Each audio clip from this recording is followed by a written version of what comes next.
So today I wanted to explain a little bit about creating your own world. In this video I will touch on adding a new world, creating the terrain, adding the materials, and using some tools for world building, like the terrain editor and how to add foliage, like grass and trees. So hopefully it will help. So by now you should know how to set up a new project. If not, I'll link a video. So to create your own level, you just have to go to File and select a new world and write a level name. I'll just call it tutorial.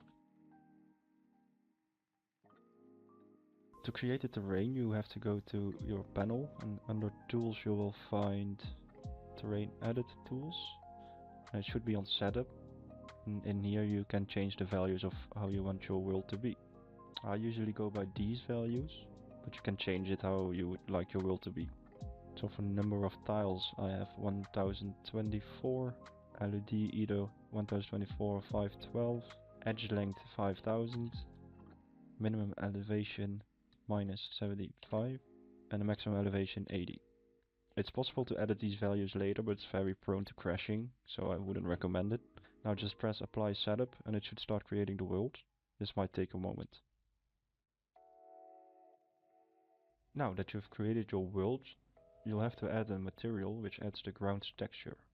To do this you have to go back into your terrain edit tools and then select material.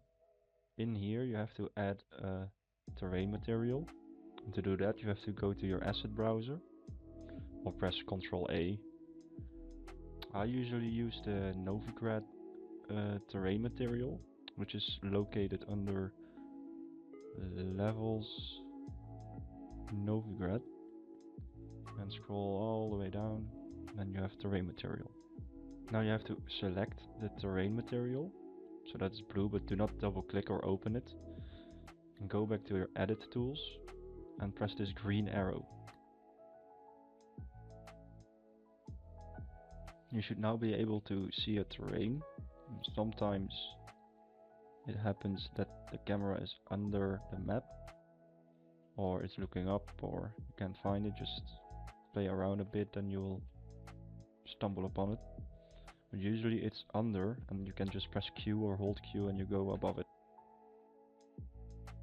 To add light and a sky called environment, you need to define an environment, which is done in your world tab.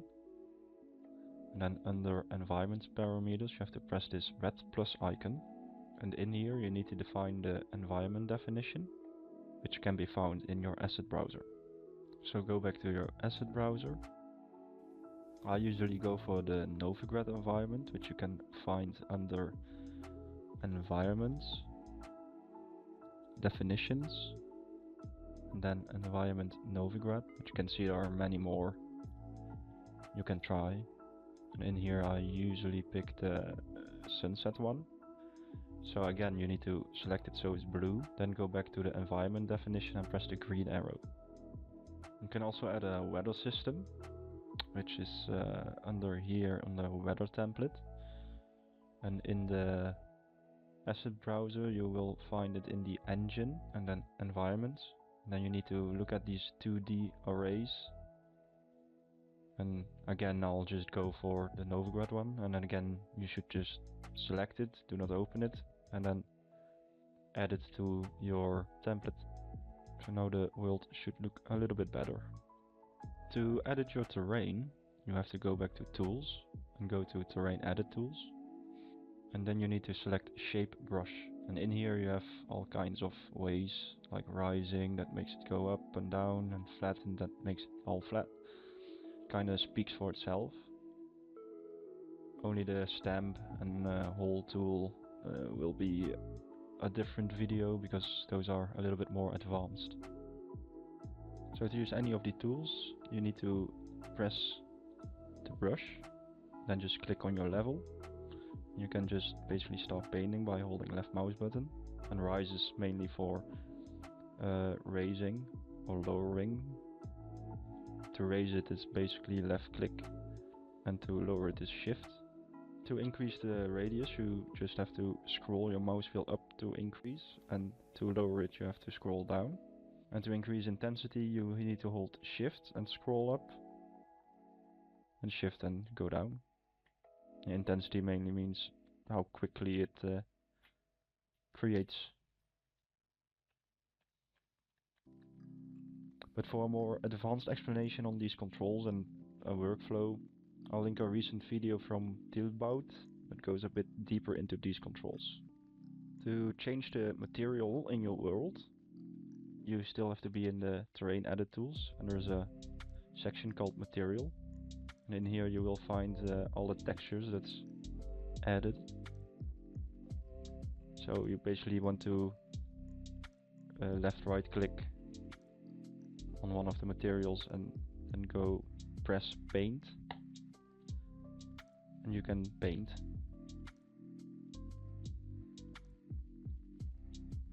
So to add foliage in your world, so for example trees and grass, you need to go into panel and press tools, and then into the vegetation edit tools. In here you can add different brush sets. Most are already pre-made in the asset browser. You can also make a custom one, but I won't go into that now. So how I usually add brushes is to go into your asset browser, and in the search bar I just write VBrush. And these are all pre-made brushes with all kinds of foliage in them, which you can just test out in your world, see if it fits or not. So I'll just go for BOB grass. And then you have this list, all types of meshes that's used in this brush. And you can select multiple ones. Then press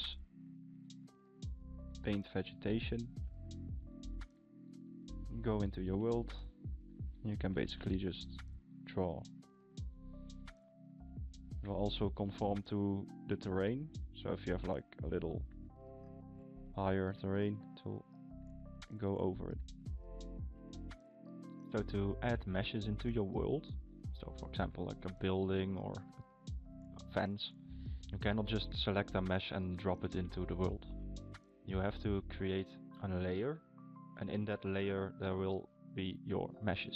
So to create a layer, you just go into your scene and press right click on the world name, and then go down and press add layer.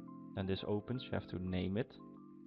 So just name it mesh layer or something. And then these are tags, but now it says outdoor auto static, so it's for static meshes. There are different types of meshes. You also have dynamic entities, which is something I will go into on another video. Now with this mesh layer active, you can start adding stuff into your world. So you want to go to your asset browser, and then finding certain types of objects is sometimes pretty hard because searching for it might prove difficult. But for now I'm just going into the environment, architecture, human, common.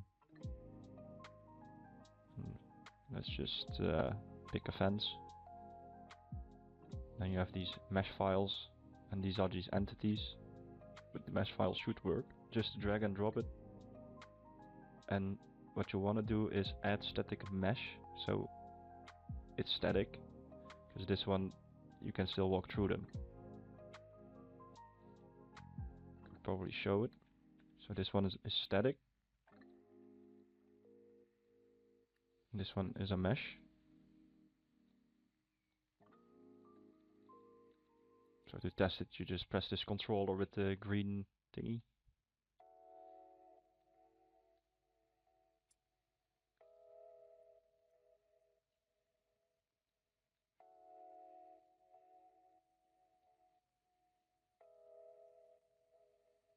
So remember, always use static instead of the first one.